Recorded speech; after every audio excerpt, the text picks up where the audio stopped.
Hi, welcome. I'm Eric Linter with Starspeak, your horoscope for the second half of May 2016. We're still enjoying the grand trine and earth signs during the middle period of the month. The Sun, Mercury, Venus moving through Taurus is harmonizing. They're all harmonizing with Pluto in Capricorn and Jupiter in Virgo. And we also still are contending with the mutable T square, Saturn in Sagittarius in a square with Neptune in Pisces and Jupiter in Virgo. So it's a kind of pick your reality. The choice is yours. Either the happiness, the prosperity, the fertility of the grand trine, or the endless worry and confusion of the T square. It's all there. It's again in your hands how you deal with these energies. The moon is waxing during this middle of the month, and on Friday the 20th, the sun will slip into Gemini, leaving Taurus and initiating a cycle of transition and change with this mutable energy of Gemini.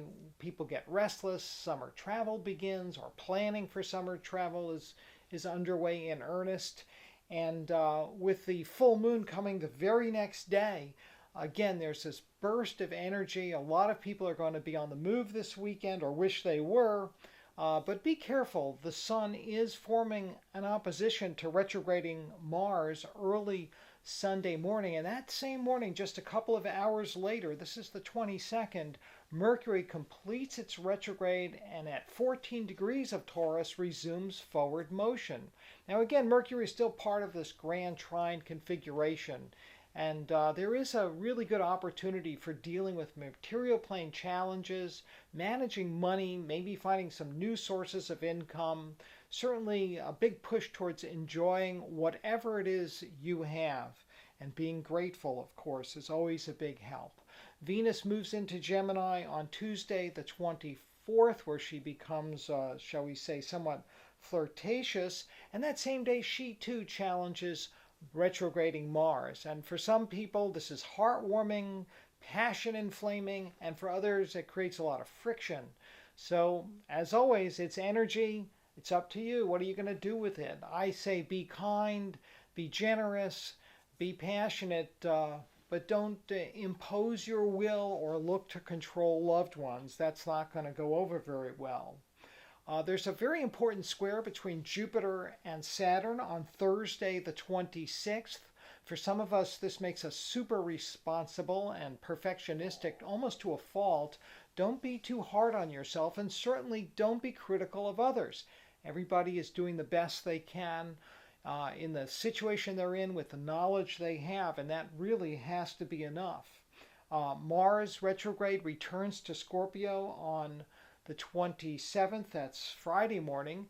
And this is also, the day before the Memorial Day weekend. A lot of people are preparing to hit the road. Or maybe not. Maybe you're planning to stay home and, have folks over, have a gathering. It's going to be a busy weekend, primarily a lot of lunar aspects. These are short-lived, a few hours. They, bring the ups and downs, the peaks and valleys of our moods. But, expect a lot of changes, especially on Sunday when the moon in Pisces reaches the last quarter phase in the morning, and then throughout the day is acting as a trigger, a catalyst, setting off the mutable T square. If there's a confusion, address it. Don't let yourself be misunderstood, or if somebody else is giving mixed messages, call them on it. Strive for clarity and, as Stephen Colbert might say, truthiness. On Memorial Day itself, Mercury makes a wonderful trine to Pluto, and this is a great problem-solving aspect, also good for detectives and people doing any kind of soul-searching or research. It should also help people out traveling if you happen to be on the road Monday evening. And finally, the month concludes with a very pleasant day on the 31st, the moon in Aries harmonizing with Venus, the Sun, and Saturn. So it's a productive and constructive return back to the working world. Thanks for tuning in today. I appreciate your being with me. And if you want to contact me, shoot me an email at stars@ericlinter.com Look for my daily forecasts online at the spiritofchange.org website. And remember, please keep looking up.